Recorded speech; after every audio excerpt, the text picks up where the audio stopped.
네, 여러분 안녕하세요. 네, HLB 테라퓨틱스 말씀드립니다.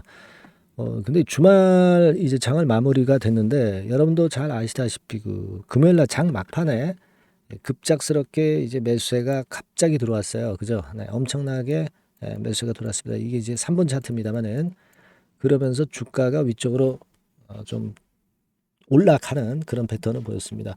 HLB 그룹주들이 좀 올라가는 거 내려가는 거 있었는데 특히 테라퓨틱스 같은 경우는 최근에 많이 올랐음에도 불구하고 또 올랐어요. 네, 이런 모습을 보인 것은 이유가 있죠. 네, 이유가 있습니다. 그리고 막판에 매수세가 들어온 물량은 이거는 어떤 연유에 의해서 들어왔다. 이렇게 말씀 좀 드릴 수가 있습니다. 이게 다 MSCI 지수 편입과 관련된 부분이거든요. 네, 그래서 이 부분에 대한 말씀 좀 드릴 거고, 그리고 HLB 그룹 상황에 따른 테라퓨틱스 전략, 네, 이 부분을 말씀을 좀 올리도록 하겠습니다. 네, 그리고 영상 후반부에는 대박주 한 종목 말씀을 드릴 테니까 요거 말씀 잘 들으시고 대박도 한번 내보시기 바랍니다. 아시겠죠?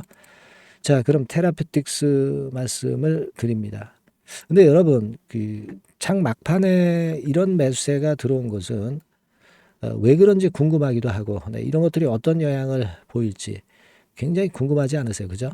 그러니까 이 테라퓨틱스는 다른 종목도 마찬가지겠지만 장 중에 이런 긴급한 재료들이 나옵니다. 그리고 우리가 어떤 추가 매수나 또는 추가 뭐 매도나 뭐 이런 장중 긴급 판단을 할 경우가 대단히 많아요. 영상에서는 제가 흐름을 말씀드리는 거고 요 부분들이 굉장히 중요합니다. 요거는 제가 테라라고 문자를 주신 분들에 한해서 그 정보를 긴급하게 말씀을 드리고 있고 매매 사인도 드리고 있어요. 참고하시기 바랍니다. 꼭 문자를 주세요. 자, 이거는요, 여러분, 창구 동향을 한번 보시면 아시겠지만, 어디서 막판에 매수가 많이 들어왔습니까? 되게 보면은, BNP, 그리고 메릴린치, 뭐, 요런 데서, 메릴린치 같은 데서 장 막판에 화끈한 매수세가 좀 더 들어왔다고 봐야 되겠네요. 그죠? 네. 자, 지금 요거를 차트로 보면, 뭐 요런 식으로 메릴린치에서 주로 장 막판에 들어왔어요. 그리고 BNP 같은 경우는 장중에 계속 꾸준히 매수를 했고 한국계 창구는 좀 보지 않도록 하겠고요. 그런 정도의 모습이 나타났습니다. 이거는 여러분도 기억을 잘 하실 거라고 보여집니다만은 MSCI 편입 스몰캡 지수의 편입이 HLB 테라퓨틱스가 됐죠. 지난번에 결정이 됐던 거고 이거 실제로 편입 그러니까 편입 편출 네, 이것은 리밸런싱이라고 하잖아요. 리밸런싱이 일어나는 것은 바로 5월 31일이었다는 겁니다. 이날 이제 결국 이제 그런 변동이 있기 때문에 결과적으로 이러한 모습의 그 두 개 창고에서의 큰 변화가 나타났던 겁니다. 그러니까 외국계에서 들어온 거죠. 네. MSCI 스몰캡 지수에 편입이 됐기 때문에 테라피틱스가 그래서 막판에 매수가 들어온 거라고 봅니다. 물론 그 효과는 리밸런싱 데이 이전에 미리 작용이 좀 된 그런 측면들도 없지는 않습니다. 되게 그런 경우가 많거든요. 그래서 미리 올랐다. 그렇기 때문에 리밸런싱 데이가 됐고 그리고 이제 편집이 돼서 나중에 또 매수세가 더 들어올 것이다. 이런 생각을 하기는 조금은 이제 미리 올랐기 때문에 어려울 수도 있는 그런 모습입니다만은 뭐 여하튼 스몰캡 지수에 편입된 이상 긍정적인 측면은 우리가 꼭 생각할 필요는 있겠고요. 6월 3일부터 변경된 종목이 반영됩니다. 여기 나와 있죠. 인덱스 변경은 31일 종가에 이루어져. 그러니까 리밸런싱이라고 제가 말씀을 드린 거예요. 이 건의 재료가 작용이 됐다 이겁니다. 물론 이 재료는 미리 알려져 있었기 때문에 이 재료가 테라퓨틱스의 주가를 계속 끌고 올라갈 것이다. 이렇게 생각하지는 않습니다. 하지만 이제 도움은 좀 됐다. 이렇게 보이고요. 아무래도 테라퓨틱스의 주가를 끌고 가는 것은 OKN이나 RGN 건의 재료가 나와야 된다. 네, 이렇게 볼 수 있어요. 그죠? 근데 아직까지도 리보캄넬리주맙에 대한 이슈가 마무리는 안 됐어요.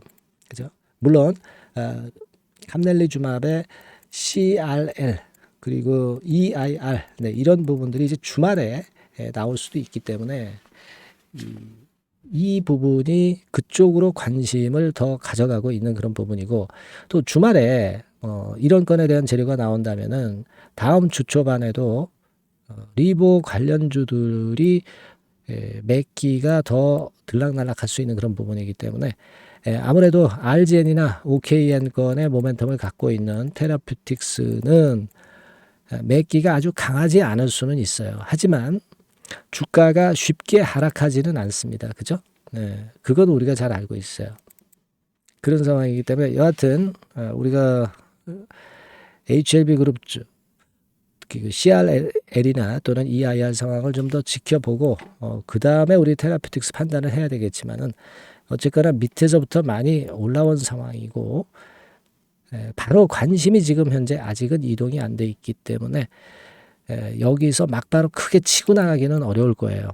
좀 흔드는 과정이 있을 수도 있다고 판단이 됩니다. 네, 요거는 일단 제가 HLB 그룹의 특히 그 CRL 건이 상당히 중요합니다. 그죠? 캄넬의 CRL 건이 중요하기 때문에 요걸 보고 그 다음 전략을 우리가 논하는 게 낫겠습니다. 아직까지는 밑에서 많이 올라왔으니까 부분적인 매도를 한 이후에 나머지 물량을 아직 가져갈 수는 있는 상황으로 봅니다만은 여하튼 추후 CRL 항저의 CRL 상황을 좀 보고 그 다음 전략을 가져가는 게 좋지 않겠나 이런 판단을 드립니다. 그래서 요 후속 전략은요, 제가 항상 말씀을 바로바로 신속하게 드리고 정보를 드리고 그리고 긴급한 매매 사인이 필요할 때는 바로바로 드리고 있습니다. 여러분께서는 테라라고 꼭 문자 주셔서 장중에 긴급한 정보나 긴급한 매매 사인을 놓치지 않도록 하실 필요가 있습니다. 그렇죠? 아무래도 다음 주에 테라는 변동성이 좀 클 것 같아요. 네, 이 부분은 제가 많은 도움을 좀 드리겠습니다. 테라라고 꼭 문자 주세요. 네, 제가 최선을 다해 보겠습니다. 자, 그리고 제가 대박주 말씀드린다고 그랬죠. 대박주 지금부터 말씀드릴 테니까 말씀 잘 듣고 대박 내는 매매 꼭 하시기 바랍니다. 말씀드릴게요. 네, 여러분 이번에 대박주는 새롭게 이제 드리는데요. 6월 달을 겨냥을 한 거다. 일단 그렇게 보시면 될 것 같습니다. 6월 달을 겨냥을 한다면은 몇 월에 매수하시는 게 최적기가 될 것 같아요, 여러분. 5월 달이죠. 네, 5월 달. 네, 5월 달입니다. 5월 달에 공략 최적기 종목을 제가 한번 선택을 해봤는데요. 여러 가지 그 섹터들이 많습니다만은 최근 시장 흐름 봐가지고서는 제약바이오 섹터가 그래도 제가 볼 때는 시세를 낼 개연성이 좀 있고 여기서 제가 말씀드리는 6월에 잭팟급 큰 재료가 나오는 그런 이슈의 대장주입니다, 여러분. 네, 대장주. 네, 주변주가 아니죠. 항상 여러분들 대박주 잡을 때는 대장주 잡아야지 뭐 가격이 싸다고 그리고 저가권이라고 그래서 대장주 아닌 거 잡아가지고는 재미가 없어요. 네, 그건 만고의 진리입니다. 이 주식시장에서 해당 이슈의 대장주를 제가 잡아봤고요. 가격대는 15,000원에서 4만원 선 정도, 네, 그 정도 범위에 있습니다. 네, 그리고 외인 기관이 매집하고 있기 때문에 개인이 주체가 아니고 외인 기관이 매집하고 있기 때문에 역시 그 멀리 가고 큰 시세를 우리가 기대할 수 있다. 네, 저는 그렇게 봅니다. 네, 그리고 목표는 더블 가격이나 3더블 정도, 네, 요 정도로 목표 가격대를 생각하시면 될 것 같고요. 참고적으로 제가 주봉 차트를 한번 보여드리면 네, 요렇게 생겼습니다. 그러니까 지금 여러분 이제 보시다시피 바닥권에서 한 3바닥을 딱 찍고 막 이 고점을 뚫기 직전이죠. 뚫은 다음에 사도 되지만 그때는 이미 늦어버려요. 그죠? 네, 요런 가격선에서의 포인트는 상당히 좋다. 네, 저는 그렇게 보고 있고요.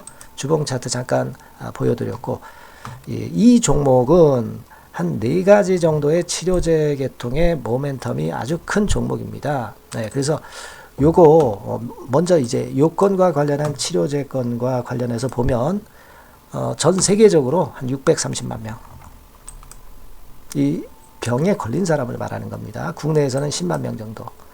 아직까지는 국내가 작기 때문에 이것이 커질 수 있는 확률은 굉장히 큽니다. 예, 커질 수 있는 확률은 굉장히 커요.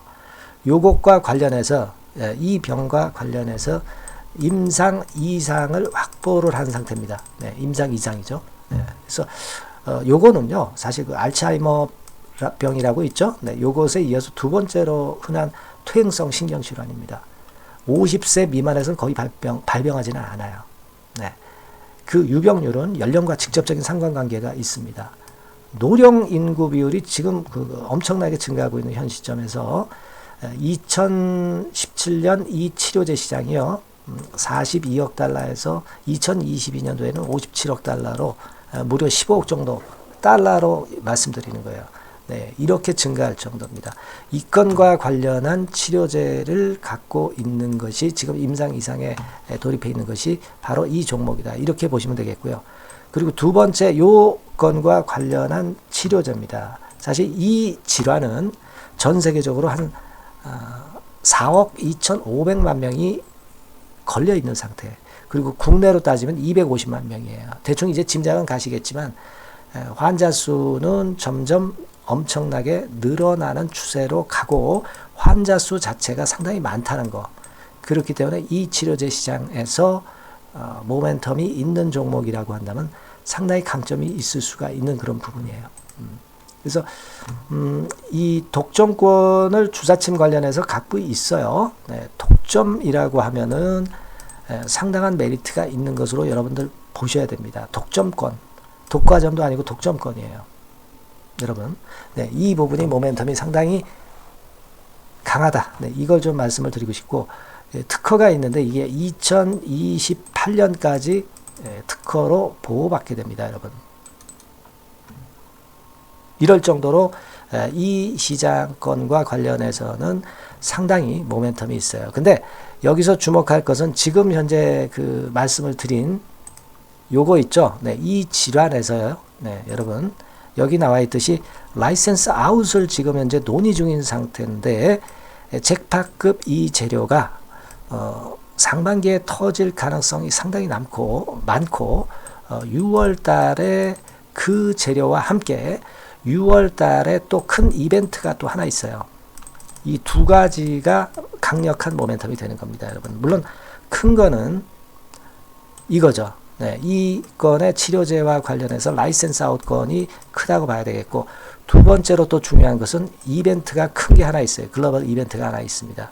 이 재료도 아마 5월달이나 6월달, 늦어도 6월달에는 이제 나오는 재료인데 5월달에 벌써 그것이 모멘텀으로 작용하기 시작할 가능성이 많습니다. 아시겠죠? 그래서 그 부분이 모멘텀이 있다, 이렇게 생각이 들고요. 그리고 지금 현재 그 실사 중으로 있기 때문에 품목 허가가 임박한 상태입니다. 아시겠죠? 네, 그래서 요 종목은 여러분들이 한번 이번에 전략적으로 좀 비중을 실어서 확실하게 좀 해보시는 게 좋을 것 같습니다. 네, 요거 물론 제가 매수 타점과 매도 타점, 중간 AS 바로 나갈 거고요. 여기 나와 있는 바와 같이 이 번호로 대박이라고 문자를 주시는 분들에 한해서는 이 종목을 말씀을 드리고 그리고 매수 타점을 정확히 말씀을 드릴 겁니다. 그리고 매수 타점만 드리고 끝이 아니라 매도 타점까지 나중에 말씀을 드릴 거예요. 중간에 보유하고 있는 중간에는 당연히 이제 AS가 업데이트해서 계속 나갈 겁니다. 네, 여러분 아시겠죠? 네, 이 종목 더블이나 3더블 정도를 목표로 하고 있습니다. 여러분들 이 대박주 꼭 매매하셔서 대박 내시는 매매를 했으면 좋겠어요. 아시겠죠? 네, 대박이라고 꼭 문자 주셔서 이 좋은 기회 여러분 한번 쟁취하시기 바랍니다. 네, 감사합니다.